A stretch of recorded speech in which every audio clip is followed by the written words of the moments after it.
기침하시는 분들이 있는데 요즘 날씨가 갑자기 많이 변했죠. 오늘 같은 날도 좀 난로를 좀 떼서 이렇게 따뜻하게 해야 될 필요성을 느낄 정도로 갑자기 이렇게 날씨가 변한 것 같아요. 근데 또 예보상으로 보면 내일부터는 조금 더 풀린다는 얘기도 있고 그렇습니다. 제가 농사를 몰랐을 때는 몰랐는데 보니까 올해는 참 농사에 이 날씨가 정말 어려웠던 것 같아요. 그래가지고 몇 번을 심어도 그 작물들이 다 죽게 되어버린, 그리고 또 이제 막 소출을 지금부터 막 열매를 맺어가야 되고 알갱이가 열려야 되는데, 그죠? 이제 정말 마지막 한 줌 햇살, 이 햇살까지 다 받아가면서 그 연그러야 되는 그 열매들이 그냥 서리가 와가지고 벌써 다 이제 소망이 없어져 버리는 그런 때가 되었습니다. 이렇게 이제 인생의 계절이 있는데 이 사계절이 변하듯이 인생에도 계절이 이렇게 많이 변화되어 가고 있습니다. 그래서 오늘은 이제 중년에 대한 이 말씀을 이제 나누도록 하겠습니다. 시편 102편이 인생의 중년, 이 인생의 중년을 향해서 하는 그런 메시지. 중년이라 하면은 요즘으로는, 옛날에는 40대가 되면 벌써 중년이었어요. 그런데 요즘은 뭐 40대, 50대 넘어가야지, 이제 한 60대 돼야지 이제 중년이다 싶을 정도로 시대가 조금 많이 이제 늘어났죠. 여러분, 봄이라고 생각하면은 봄같이 갓 태어나서 막 자라는 아이들이 있죠. 청소년기 때까지, 그때를 인생의 봄이라고 한다면 이제 정말 뭔가 푸르러지고 튼튼해지는 것처럼 여름 같은 청년기, 그때가 있습니다. 그리고 이제 중년을 가을이라 이렇게 여기는데, 한여름에는요 정말 모든 것이 다 왕성합니다. 그래서 그때는 이 가을이 올지 생각 자체가 안 드는 거예요. 그런데 인생의 어느 날 가을이 싹 왔습니다. 자연스럽게 온 것 같은데 이 중년이 되면 청년 때는 전혀 생각하지 못하는 그런 것들이 느껴지게 되더라고요. 제가 그 시기를 살고 있다 보니까, 예전에는 제가 이렇게 눈이 침침해져 가지고 안 보일 리가 상상을 못했어요. 근데 성경책을 봐도 안 보여요. 여러 가지 증상들이 나타납니다. 이제 겨울을 우리는 노년기다 이렇게 이제 말들을 하죠. 그래서 제가 아주 어렸을 때 인생의 추나추동이라는 책을 한 권 읽은 적이 있습니다. 인생의 추나추동. 그래서 인생의 사계절이 있는데 그 사계절의 모든 그 특성들을 알아가지고 거기에 맞춰서 아름답게 멋지게 살아가야 된다라는 내용의 그런 기억이 나는 책이 있습니다. 제가 어렸을 적 책을 참 좋아했어요. 엊그제 이제 어제죠. 믿음 목장 예배를 이렇게 하는데 예배 설교를 마치고 난 때는 어떤 분이 전화가 왔어요. 그래가지고 목사님 전화가 와서 제가 이제 죄송합니다, 좀 이따 전화할게요 그러면서 끊었는데, 나중에 전화를 했더니 그분이 지금 어떤 집사님을 만나고 있는데 그 집사님을 소개하겠다는 거예요. 그래서 누구지? 그랬더니 제 중학교 때 3학년 때 짝꿍이래요. 그런데 이름이 이름 뭐 이제 안교환이라는데, 황교안도 아니고 안교환. 근데 이제 이 친구가 제가 처음 전도를 해가지고 교회를 다니기 시작했다고 합니다. 자기가 이제 전화상으로 말을 하면서. 그러니까 내가 그렇게 해서 이제 열심히 교회를 같이 다녔는데, 고등학교 때 다른 학교로 진학을 해가지고 떨어져 있다가 고3 때 어느 날 길거리에서 저를 만났다는 거예요. 그러면서 저한테, 아니 제가 그 친구한테 진지하게 너 교회 다니니? 물어봤대요. 그래갖고 아니 요즘 안 다니는데, 그랬더니 야, 너 교회를 안 다니면 어떻게, 그러면서 진지하게 또 전도를 하더래요. 그래가지고 그 전도를 받아서 지금까지 계속 신앙생활을 하고 있다. 그래서 거기 지역에 있는 목사님들하고 테니스 치다가 이제 식사하면서 이야기를 나누던 중에 이제 제 이름을 이야기를 했대요. 그랬더니 그 목사님이 차성희 목사 내가 잘하는데, 그래가지고 바로 저한테 이제 전화가 온 거예요. 제가 이제 생각을 해봤습니다. 어제 청년들하고 나눴는데, 저희가 그때는 중3 때, 중2 때부터 예수 믿어서 저는 너무 고마워, 예수 믿는 것이 좋았습니다. 그래가지고 정말 지금 생각해봐도 그때는 정말 열심히 신앙생활했던 것 같습니다. 삶에 희망이 보였고 순간순간이 너무너무 짜릿하고 기뻤어요.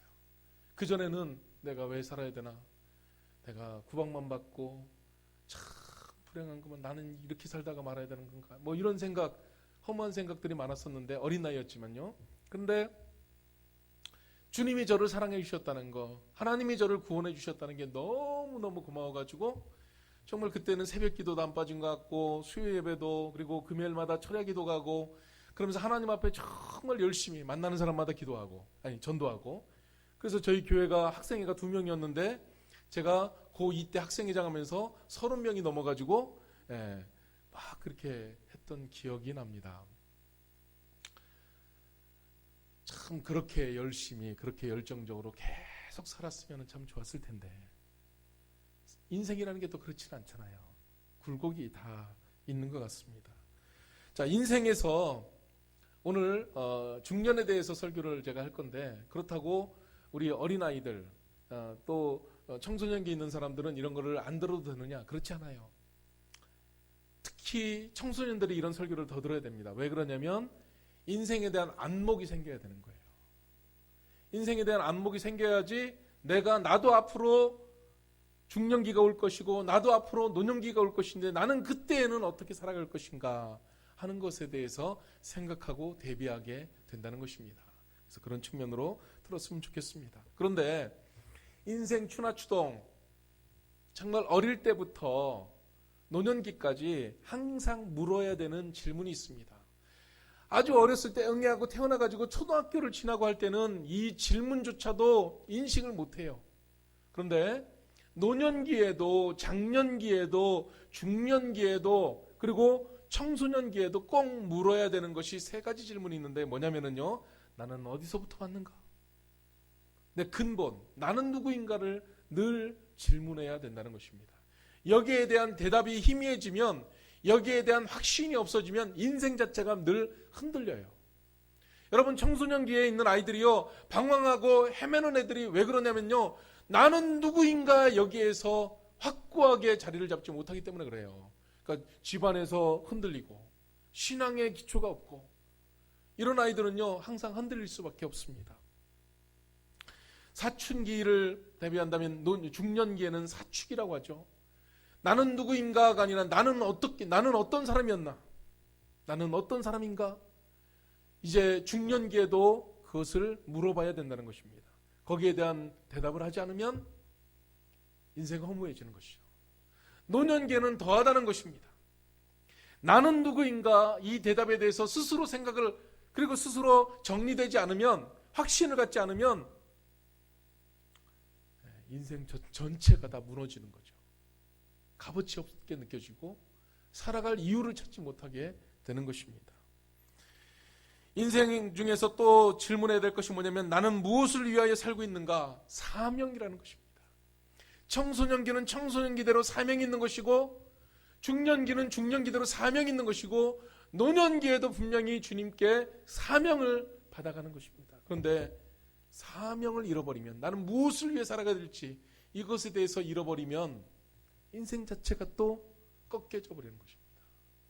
왜 살아야 되는 건지, 무엇을 위해 살아가야 되는 건지 확신이 없으니까요. 그리고 또 인생 중에 꼭 질문을 해야 되는 것이 뭐냐면 나는 어디로 갈 것인가? 나는 어디로 갈 것인가? 우리 어린 나이 때는 이것을 잘 질문하지 못하죠. 그런데 이제 중년기쯤 되면은 이제 나는 벌써 꺾였구나. 나도 어딘가는 가야 되겠구나. 내가 주님 앞으로 가고 내가 이 세상에 있는 모든 생애를 마감할 날이 분명히 올 것이라는 것을 그때부터 자각하게 되는데, 그러면서 이제 하늘나라에 가고 아버지 앞에 갈 때가 있다는 것을 생각하게 되는 것입니다. 여러분, 이것은 잘못된 생각이 아닙니다. 부정한 생각이 아닙니다. 인생은 누구나 다 이런 생각을 해야 되는 것입니다. 진지하게 해야 되는 것입니다. 그리고 답을 가지고 있어야 되는 것입니다. 그래야 흔들림이 없이 그 인생 주님이 허락하시는 그 날까지 최선을 다해서 하나님 앞에 올바로 살아갈 수가 있게 되는 것입니다. 그날을 잘 생각하지 못하면 맨날 불안하고 허무하게 그렇게 살아갈 수밖에 없다는 것입니다. 어떤 부자가 있었습니다. 이 부잣집에 이제 종이 여러 명 있었는데 아주 신실하고 튼실한 사람이 있었어요. 근데 이 사람을 불러가지고 여보게 이리 와보게, 내가 자네를 이제 목포에 좀 보냈다가 이제 보내야 되겠는데 잠깐만 내가 뭔 일이 있으니까 좀 기다려. 그러면서 주인이 그렇게 말해놓고 갔어요. 그래서 주인이 돌아와가지고 이 신실한 이 사람 불렀는데 없는 거예요. 이 친구 어디 갔나 찾아봐. 그랬더니 그 사람 집에 가도 없고 아무 데도 없는 거예요. 밭에 가도 없고 들에 가도 없고, 하루가 지나도 안 나타나고 이틀이 지나도 안 나타나는 거예요. 한 닷새쯤 지나가지고 이 사람이 하면서 왔어요. 아니 자네 어디 갔다 왔나 물어봤더니 목포 갔다 오라고 하셔가지고 목포 갔다 왔다는 거예요. 참 신실한 사람이죠. 왜 갔다 왔는데? 목포 갔다 오라고 해서 갔다 왔어요. 내가 심부름을 시키려고 내가 무엇 때문에 목포 갔다 와야 되는지 그것은 생각도 안 하고 그냥 목포 갔다 왔어요. 여러분, 인생도 마찬가지예요. 인생도 내가 살아가는 분명한 이유가 있는 것이지 그냥 살아가는 존재는 없다는 것입니다. 하나님 앞에서 청소년기에 주님이 주신 사명이 있다면 장년기에도 분명히 사명이 있고 노년기에도 우리 주님이 주시는 사명이 분명한 것입니다. 이 사명을 생각하지 않으면, 세우지 않으면 매일매일의 삶이 허망해질 수밖에 없다는 것입니다. 그래서 여러분, 이 중년을 그리고 노년을 정말 주님 앞에서 확실하게 그렇게 살아가 보시길 바랍니다. 이제 중년이 되면은 듣는 호칭이 있다고 합니다. 여자분들 같은 경우는 중년쯤 되면은 늘 듣는 얘기가 언니 그런답니다. 사람들이 부를 때마다 언니. 근데 언니라고 누군가 불렀는데 그게 거북하게 들으면은 내가 아직 나이가 젊은 거예요. 그런 소리 듣고 싶지 않은 거예요. 그런데 언니 하고 불렀는데 그러면서 막 그게 듣기가 좋으면은 나이가 많이 들은 거예요. 이제 오빠 남자들은 형 누가 이런 말 하면은 어떨 때는 나 무슨 형이래 이러다가 형 그러면은 그래 반가울 때가 또 있어요. 이제 나이 들어가는 이제 증상이라고 볼 수 있죠. 자, 그런데 사람이요 이 중년이 되면은 변화가 참 많이 일어난다고 합니다. 변화가 많이 일어나는데 젊었을 때는요 정말 목표를 향해서 열심히 그렇게만 살아가면 되는 줄 알고 활기 있게 힘 있게 그렇게 살아가는데, 그런데 이제 중년이 되면은 이 몸이 따라주지를 못하는 거예요. 그러니까 어느 순간 마음은 청춘인데 몸이 벌써 확 꺾여져 있는 거예요. 아이고 이거 안 되네, 이거 힘드네, 그렇다는 것입니다. 저는요 지금 몇 개월 사이에 제 머리에 흰머리가 확 나가지고 제가 좀 요즘 놀래고 있어요. 저는 흰머리가 없었어요. 어떻게 이렇게 갑자기 한 1년에 한 가닥씩 더 늘어난다 몰라도 왜 갑자기 이렇게 흰머리가 확 나는지 저에게는 충격이에요.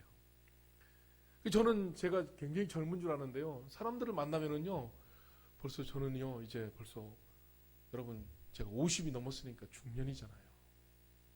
와, 참. 이제 목회자 세계도 이렇게 가보면은 이제 저는 아직 애숭이 같고 저는 아직 젊은 사람 같고 아직 뭘 모르는 사람 같은데 벌써 목회자 세계에서도 보면은 이제는 어느 중간 단계 이런 단계에 와 있는 것을 느낄 때가 있습니다. 이 중년의 때는요 참 외로운 때라고 합니다. 이제 치이는 때라고 하죠. 그래서 정말 손해봐야 되는 때예요. 그러니까 위로도 세대가 있고 아래도 세대가 있으니까, 그러니까는 이 두 세대를 향해서 많은 일들을 또 감당해야 되는 그런 시기입니다. 그러다 보니까 힘들고 어려운 일들이 많이 있다고 합니다. 오늘 시편 102편은 인생에서 가장 고달픈 나이, 인생에서 참 힘든 나이. 그런데 그 힘든 때는 형편적으로 환경적으로 좋은 때가 아니라 바벨론 포로 시기, 바벨론에서 포로로 잡혀가 있는 그 시기니까 그런 때에 또 중년의 삶을 살아가고 있다 보니까 여기도 챙겨야 되고 저기도 챙겨야 되고 자신도 돌아봐야 되고 하는 그런 때에 부르는 노래였다 이것입니다. 자, 여러분 오늘 102편을 보면 여러분 성경 가지신 분 표제가 있죠. 한번 누가 크게 한번 읽어봐 주시기 바랍니다. 뭐라고 돼 있죠?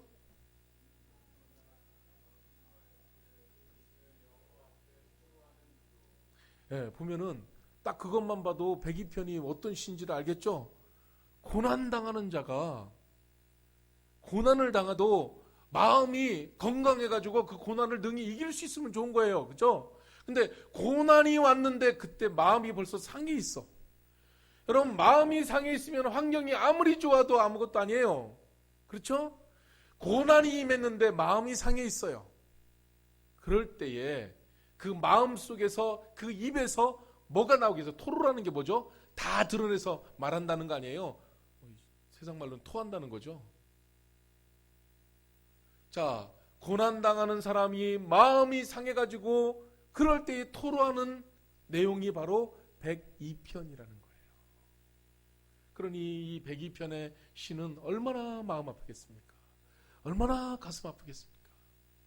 그런데 제가 미리부터 좀 말씀을 드리자면은 시편 102편은요 1절부터 11절까지가 딱 있고요. 오늘 우리가 낭독한 거. 그 다음에 12절부터 마지막 절까지가 딱 나누어집니다. 그런데요 신기한 거는 성경을 한번 쫙 보세요. 자, 앞에 한번 화면을 띄워놔 줄래요? 1절부터 11절까지는요 반복돼서 나오는 단어가 있는데 뭐냐면 내가, 나를, 나는. 그럼 1절부터 11절까지는 자기만 보는 거예요.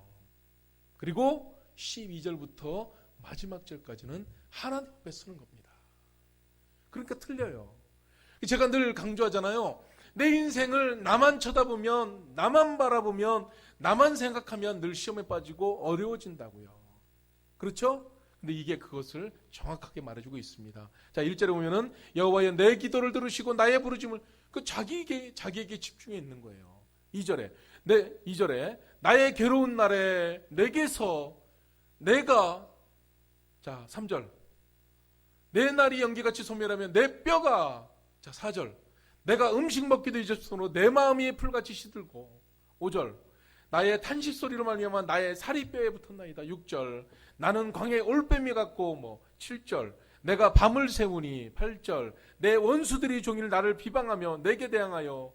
9절 나는 죄를 양식같이 먹으면 나는 눈물 섞인 물을 마셨나이다. 10절 주의 분노와 진노로 말미암아 주께서 나를 들어서 던지셨나이다. 11절 내 날이 기울어지는 그림자 같고 내가 풀에 시들어짐 같으니이다.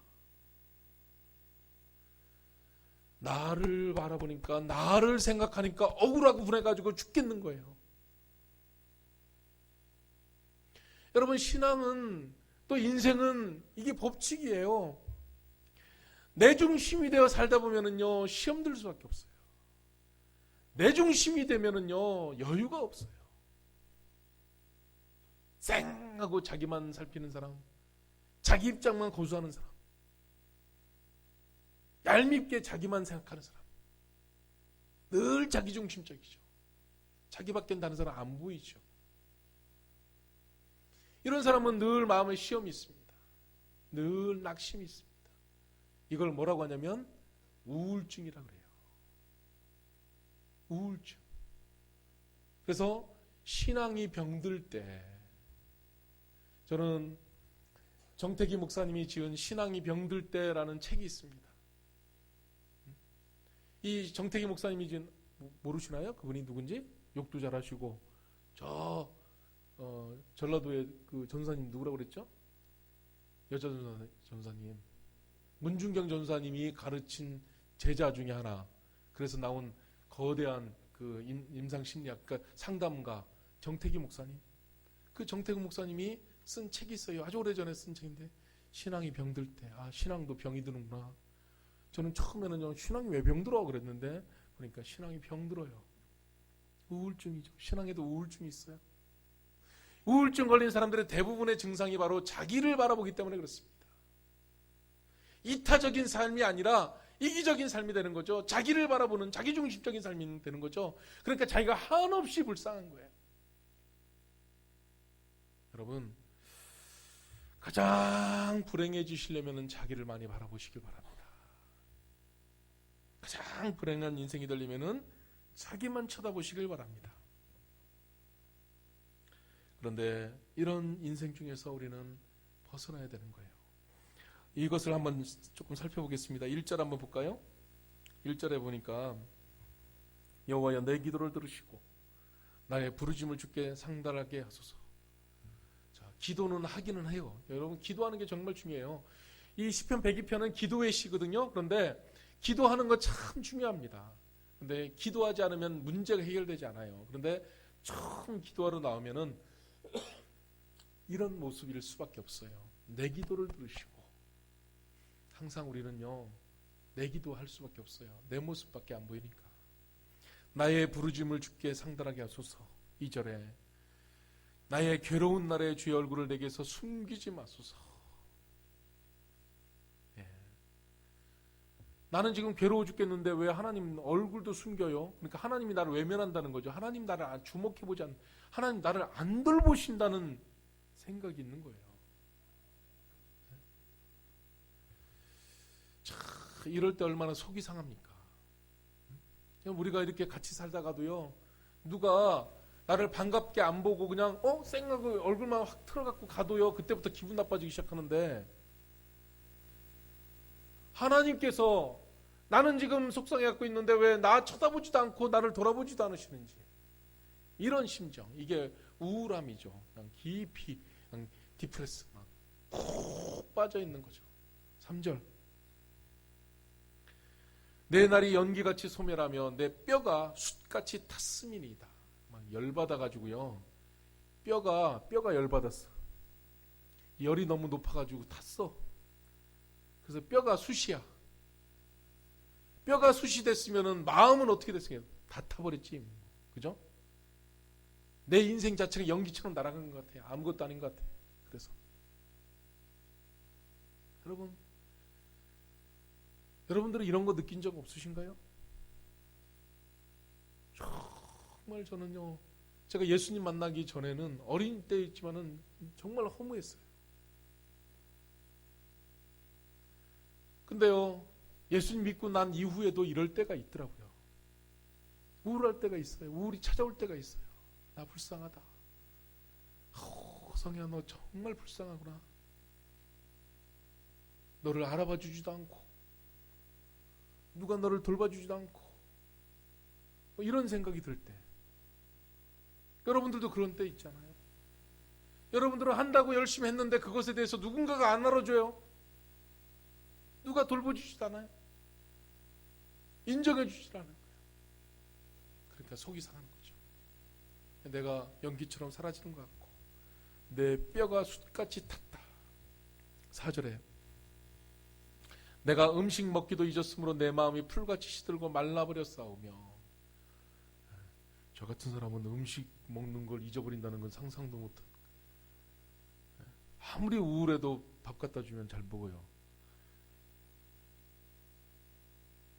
근데요, 정말 힘들면은 입맛 떨어지더라고요. 밥맛 떨어진다는 게 뭔지를 알겠어요. 어떤 사람, 어떤 일, 이게 너무 심각해지면 밥맛 떨어져요. 입맛 떨어져요. 그게 인생의 가장 힘든 때라는 거죠. 그것도 역시 내 자신을 깊이 쳐다볼 때 그런 일들이 있게 된다는 것입니다. 자, 5절에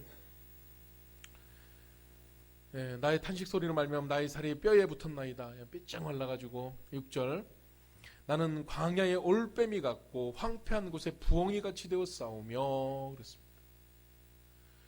아니, 올빼미가 어디 있어요? 올빼미 자기 집에 있어요. 숲에 있는 거예요, 올빼미는요. 그런데 이게 왜 광야에 가 있냐고요. 그렇죠? 외로운 거예요. 힘든 거예요. 자기를 이해해 주는 사람이 없어요? 부엉이. 예. 부엉이는 어디 있어요? 산에도 있고 그렇죠. 근데 왜 부엉이가 황폐한 곳에가 있겠어요? 황폐한 곳에 있으면 훅 빠져나와요, 부엉이가. 그래서 쥐가 좋은 데가 있죠. 숲에 같은데 그런 데가 있죠. 그런데 황폐한 곳에 있는 부엉이 같다 이거예요. 그리고 광야에 있는 올빼미 같이 자기가 느껴진다는 거예요. 7절에는요 참새인데, 여러분 참새는 때로 돌아다니지 혼자 돌아다니는 거 봤어요? 아, 요즘은 참새 때 요즘 별로 없대, 그죠? 근데 옛날에는 참새가 되게 많았잖아요. 그렇죠? 그 정도로 더웠어요. 저 어렸을 때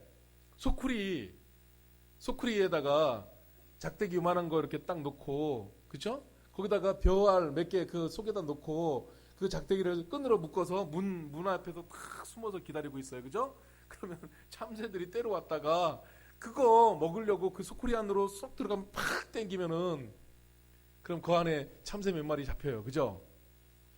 워낙 많이 다니니까 그게 그렇게 해도 참새가 얼마나 빠른데요. 그래도 잡히는 거예요. 근데 외로운 참새예요. 그래서 밤을 새우니 불면증. 지붕에 외로운 참새 같으니이다. 이게 이제 인생 허무해지는 거예요. 여러분, 중년에 참 외로운 사람들 많답니다. 네?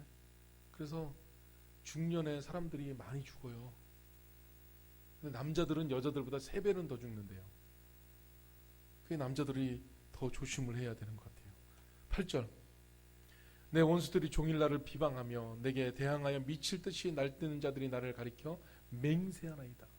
여러분, 누군가가요, 너 고소할 거야, 너 가만 안 둬, 너 이런 얘기를 누가 하고 가면은 그날 밤 다리 쭉 뻗고 주무실 수 있어요? 아니죠. 여러분, 그런 소리 들으면 참 불안해요.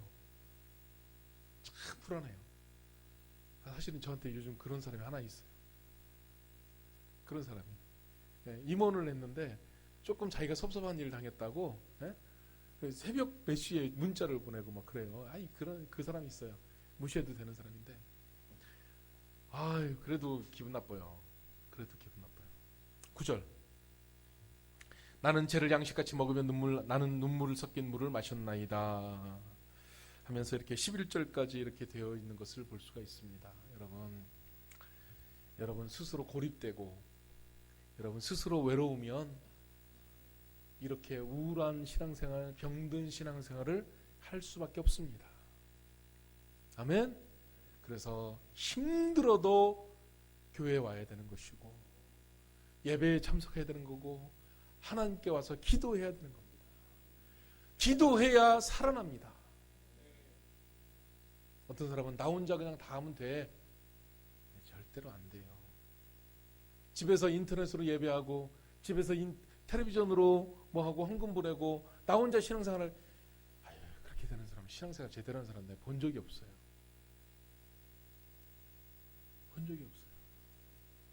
그래서 자꾸 나를 드러내놓고 내려놓고 와야 돼요. 여러분, 내 자존심을 세워나가면은요, 그 자존심 때문에 망한다니까요. 자존심 세울 때 세워야지. 사람 앞에 자존심 세워봐야 뭔 소용이 있어요. 네? 그 사람 앞에 인정받아야 뭔 소용이 있어요. 하나님 앞에 인정받으면 되는 줄 믿으시기 바랍니다. 그래, 우리 마음을 넓혀서 섭섭한 거, 외로운 거, 힘든 거, 그런 것들을, 사람에게 당한 상처들을 다 내려놓고 하나님 앞에 나오면 회복이 있다는 것입니다. 그래서 정태기 목사님의 그 신앙이 병들 때 내용이 바로 그런 거예요. 하나님 앞에 나오면. 12절부터는 이제 그런 내용입니다. 12절 한번 보여주시기 바랍니다. 그래서 이제 자기를 바라보는 이렇게 된 굽어진 눈을 고개를 들어가지고 어디를 봐야 되는 거예요? 다른 사람 보는 게 아니라 하나님을 바라보는 겁니다. 고개를 들어서 하나님의 살아계심과 하나님의 영광을 바라보면 회복이 그때부터 있게 되는 것입니다. 여호와여, 주는 영원히 계시고 주에 대한 기억은 대대에 이르리이다. 벌써 하나님 바라보면 치유가 되기 시작하는 거예요. 회복이 일어나기 시작하는 것입니다. 여러분, 정말 이 신앙의 원리를 여러분들은 꼭 붙잡고 사시길 바랍니다. 13절에 주께서 일어나사 시온을 긍휼히 여기시리니 지금은 그에게 은혜를 베푸실 때라 정한 기한이 다가옴이니이다 그랬어요. 자, 이건 뭡니까? 시온을 긍휼히 여긴다는 것은 뭐냐면 바벨론 포로에서 이제는 다시 돌아가가지고 그곳에서 하나님 앞에 예배하는 그 좋은 때가 이제 돌아오게 될 것이라는 거예요. 하나님께서 회복시켜 줄 것이다 라는 것을 말하고 있는 것입니다. 그래서 그런 때가, 그의 은혜를 베푸실 때가 정한 기한이 다가온다는 것입니다. 이게 바로 소망이 회복되는 거예요. 여러분, 인생에서 희망, 인생에서 소망이 사라지면 가장 불행한 인생이 되어버리는 겁니다. 어떻게든지 소망이 있어야 되는 거예요. 자, 교회에서 이제 뭐 열심히 우리 선교합시다. 그래서 교회를, 우리 형제교회를 세웁시다. 그렇게 했는데 그까짓 거 해서 뭐해? 이렇게 생각하면 안 되는 거예요. 우리 인생에서 하나님께서 각 때마다, 각 시기마다 주시는 소망이 있어요. 여러분, 그래요. 우리 교회가 뭐 그거 교회 조그마한 교회 하나 세웠다고 해서 그게 뭐 얼마나 대단한 일을 했겠어요. 그런데요, 각각 이루시는 소망들이 다 다르다는 거예요. 그래서 각각 모두가 다 주님 안에서 각각 자기에게 주시는 그 소망을 찾고 소망을 소중히 여기면서 그렇게 해서 살아가는 것입니다. 큰 소망 가진 사람만 위대한 것이 아니라, 많은 일하는 사람의 소망만 크고 위대한 게 아니라, 우리 모든 사람들이 각자 자기에게 주신 소망들이 다 귀하고 가치 있다는 것입니다.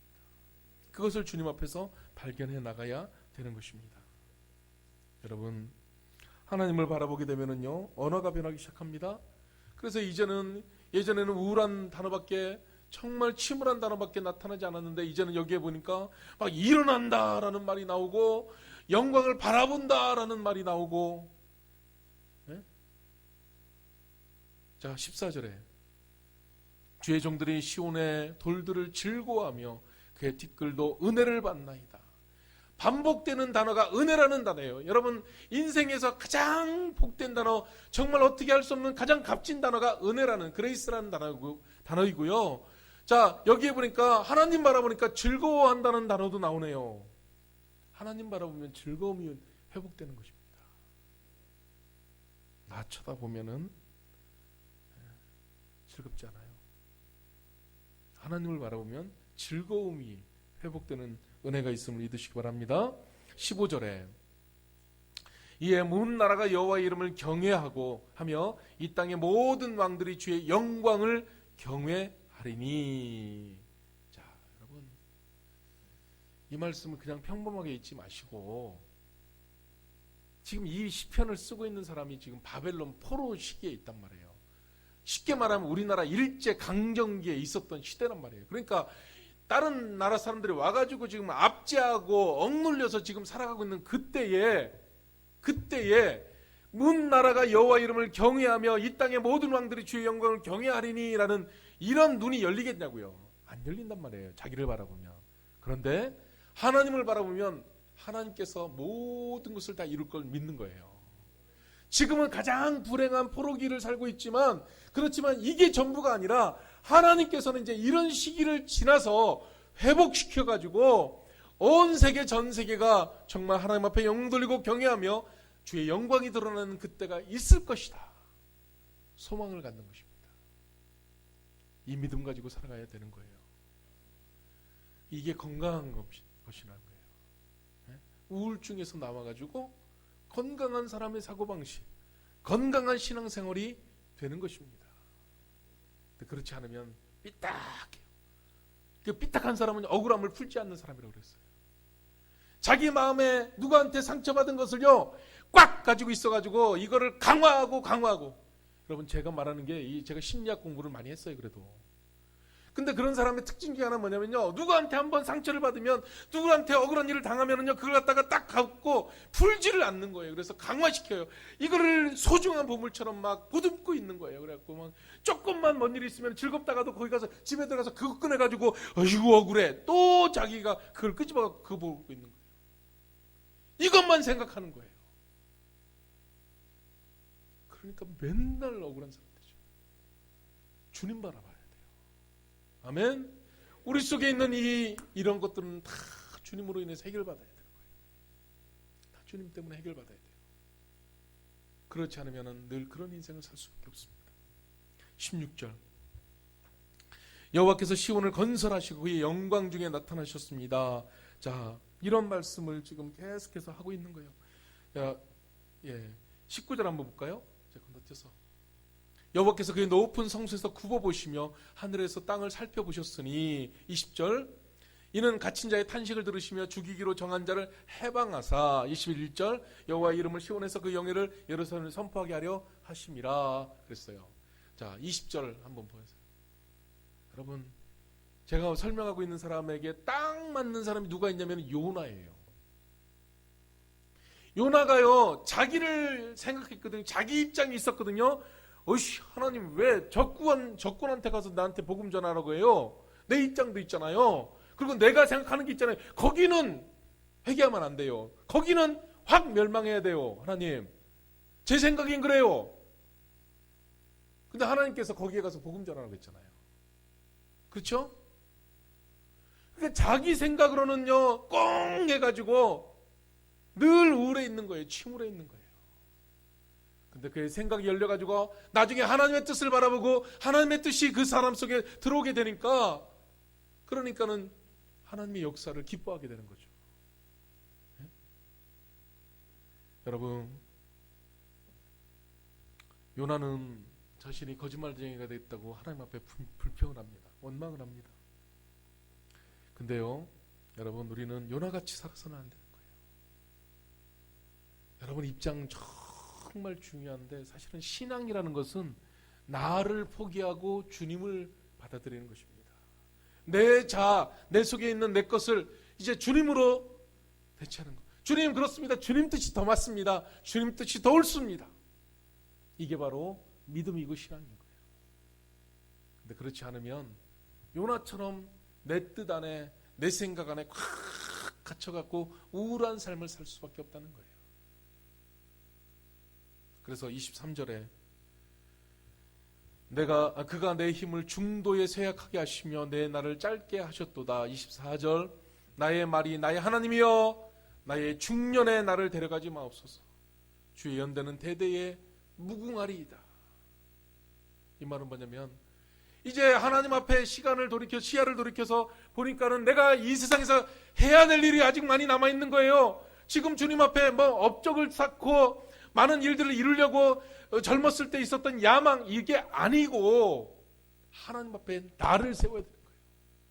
하나님 앞에 나를 다듬어야 되는 거예요. 하나님 앞에 내 신앙을 돌이켜봐야 되는 거예요. 그러려고 하려니까 아직 시간이 모자라요. 그래서 주님, 나를 중년에 데려가지 마시고 내가 주님 나라에 갈 때까지, 주님 부르시는 그날까지 나 자신을 정말 잘 돌아봐가지고 하나님 마음에 맞는 사람 되게 해주세요. 이렇게 변화되는 거예요. 이게 바로 이제 새로운 비전, 새로운 소망이 생기게 되는 겁니다. 네? 여러분, 정말 우리 자신을 주님 앞에 그렇게 세워가는 여러분 되시길 바랍니다. 네, 기도하겠습니다.